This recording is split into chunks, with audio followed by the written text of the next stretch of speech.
안녕하세요. 절대값TV의 명봉PD 한PD입니다. 자, 오늘 시간은 자격증 없이도 기술자 특급 등급을 받을 수 있다. 자, 이거죠. 자, 여러분, 이 기술자라는 게 뭐냐면 내가 무슨 특별한 기술이 있다, 무슨 손기술이 있다, 그런 기술이 아니라 정확히 얘기하면은 자, 이거예요. 기술계 엔지니어링 기술자 등급이에요. 자, 이게 법이 바뀌었어요. 엔지니어링 산업진흥법 시행령이 바뀌었어요. 올 7월 달로. 자, 예전에는 자, 일단 이 내용부터 좀 얘기를 해볼게요. 자, 예전에는 이게 종전이고 이게 개정사항인데, 예전에는 특급 기술자가 되려면은 기사 플러스 10년의 경력이 있어야 되는 거예요. 예를 들어 전기기사가 있고 10년의 경력이 있어야 특급이 되는 거고, 산업기사가 있으면 13년이 되는 거예요. 자, 그리고 고급 기술자는 기사 플러스 7년이에요. 그죠? 7년. 산업기사는 10년. 자, 이렇단 말이에요. 그런데 자, 이제 어떻게 바뀌었냐면, 자, 일단 바뀐 내용부터 보고 그 의미를 좀 우리가 알을 필요가 있어요. 자, 근데 어떻게 바뀌냐면 자, 박사기가 있어요. 근데 이 사람은 공부만 하다 보니까 전기기사를 못 땄어. 그런데 유관 기간, 비슷한 경력, 이렇게 꼭 전기공사를 해야, 그 다음에 전기 감리를 해야, 전기 설계를 해야 경력이 다 되는 건 아니거든요. 자기가 공사 감독을 했다, 그죠? 다른 곳에서 건설회사에서 공사 감독을 했다. 아니면 공사 감독을 했다.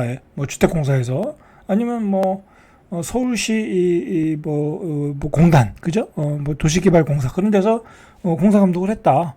그런 유사 관련 업무가 있으면 4년만 있으면 특급을 주겠다라는 거예요. 받겠다라는 거예요. 그러니까 내가 유사 관련 학과, 그죠? 관련 학과, 그리고 경력만 있으면 4년만 있으면 주고, 석사는 9년. 이제 보통 이제 우리가 학사를 기준으로 할게요.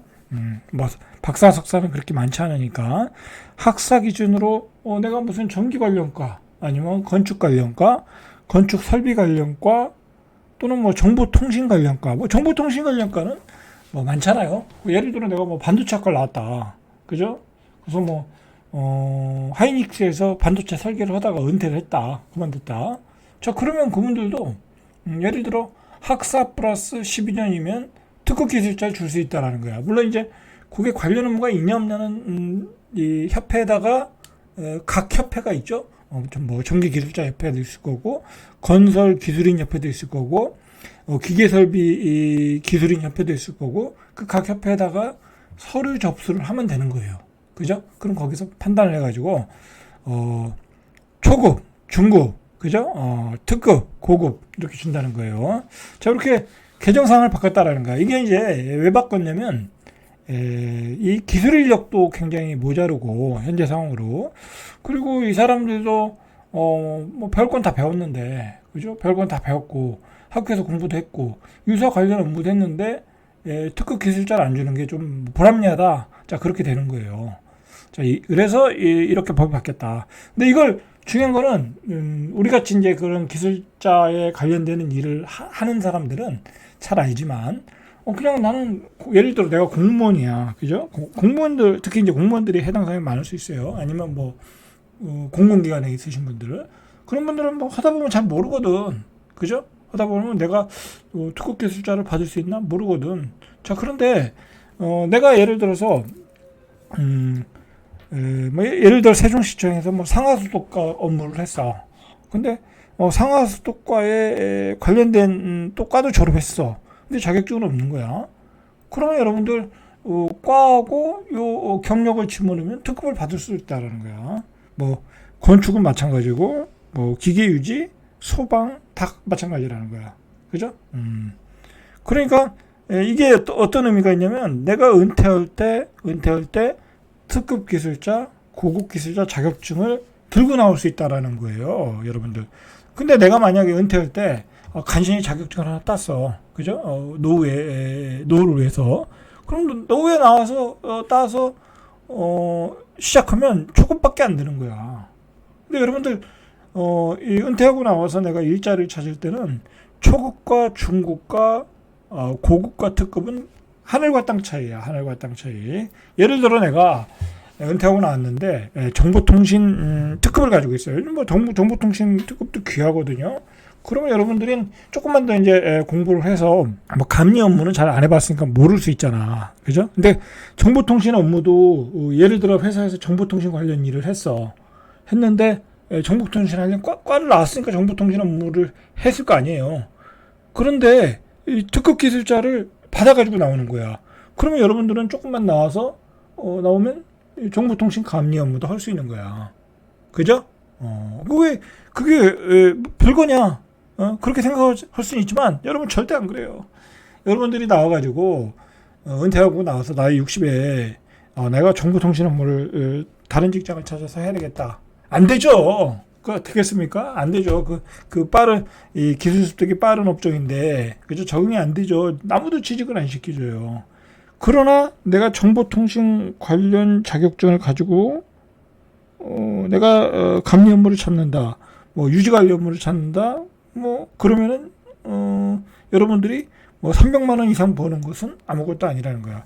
그리고 여러분들이 은퇴를 하면 가장 고민이 되는 게 뭐예요? 보험료잖아. 보험료. 그죠? 보험료.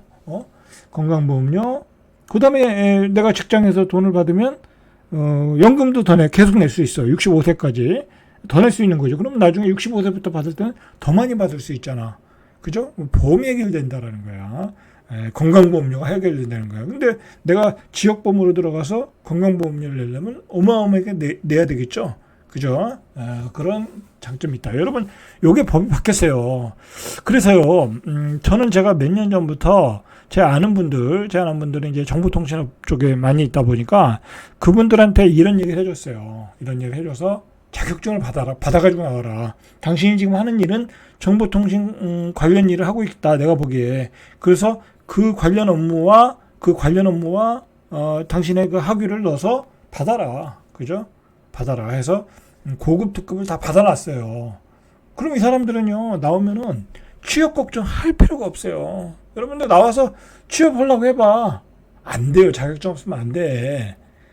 아무도 안 받아줘요. 그죠? 아무도 안 받아준다니까. 근데 자격증 쓰면은 경력이 없어도 어서 오세요 한다고. 어서 오세요. 최소 300에서 시작하는 거예요. 여러분, 우리 나이 은퇴하고 나서 60 이상의 300을 받는 거는 적은 금액이 아니에요. 자, 그리고 여러분들, 자, 이 내용이죠, 이 내용. 엔지니어링 등급 개편, 경력자도 특급을 허용한다. 이렇게 발표를 했어요. 여러분들, 그리고 중요한 게 뭐냐면요. 60이 넘어서 일을 안 해. 일을 안 하고 그냥 나는 한 300만 원 가지고 그냥 300만 원 정도는 뭐 조금만 열심히 사신 분들은 노후의 생활비를 그 정도는 가능해요. 가능해. 근데 요즘 우리끼리 하는 얘기가 있어요. 우리 이제 은퇴를 앞둔 사람끼리 하는 얘기가 있고, 우리 은퇴하신 분들과 얘기하다 보면 300 가지고는요, 여러분들 300이면 내가 60 나이에 300이면 애들도 좀 도와줘야 되는 게 있거든요. 학교 다니는 애들도 있고. 여러분들 300이면 진짜 입에 풀칠만 하고 사는 거야. 그래서 하는 얘기가 노후에도 한 500 정도는 수입이 된다. 뭐 부인하고 둘이 같이 벌면 500은 될 수 있잖아요. 그죠? 내가 300 벌고 뭐 부인이 또 어디 가서 200 벌고 그 정도는 돼야 집안이 내가 뭐 여행도 좀 다니고, 그죠? 좀 풍족하게 쓸 수 있다라는 거야. 그죠? 300 가지고는 안 돼요, 이제는. 그 뭐 200만 원 그거는 완전히 이제 좀 굉장히 어려운 상황이고, 보통은 300을 가지면 생활이 된다고 했는데 300 가지고 안 된다. 그죠? 이제는 여러분들 500, 600을 생각해야 돼. 그죠? 우리 생활 수준이 높아졌잖아요. 그죠? 우리 생활 수준이 높아졌잖아요. 자, 이 내용을 잘 모르시는 분들이 많거든요. 그리고 자격증에 대해서도 잘 몰라. 그죠? 제가 블로그에 올렸는데 이걸 어떻게 받는지도 모르고 자격증 개념도 몰라. 그래서 나중에 막 은퇴하고 나서 자격증을 취득하시는 분들이 많거든요. 근데 은퇴하고 나서 취득하면 초급밖에 안 돼. 근데 초급은 잘 써주질 않아. 써먹을 데가 없어요. 이 뭐 초급 가지고 감리 나가겠어요? 중급 가지고 감리 나가겠어요? 그죠?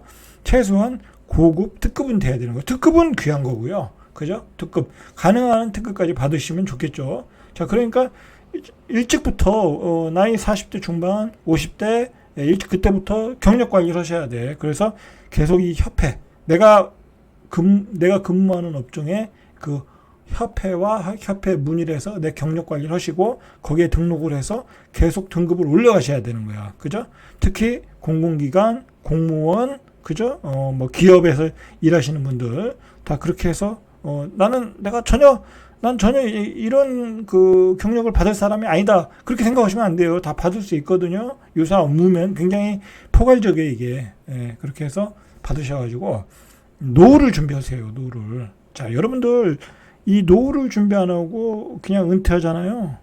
그리고 그냥 세월 지나가잖아요. 세월 금방 가요, 10년. 그리고 그렇게 해서 그냥 집에서 노시는 분들 보면 금방 늙어요. 그냥 팍싹 늙더라니까, 내보니까. 이런 사람들은 어떻게 보면 그게 힘들 수 있는데 그 생기가 돌잖아요. 그죠? 생기가 돌다 보니까 더 젊어져. 그런데 일 안 하고 그냥 노후에 은퇴자금 가지고 먹고 사는 사람들은 팍싹 늙더라. 그죠? 집에서 등산만 갔다 오고 집에서 뭐 유튜브 보다가 그죠? 하루가 다 가죠. 그냥 팍싹 늙어요. 그죠? 자, 이렇게 준비하셔라. 자, 이런 내용들이 있으면 앞으로 제가 또 계속해서 알려드리겠습니다. 자, 노후를 위해서 미리미리 준비하세요. 질대갑TV의 명품 PD 한 PD였습니다.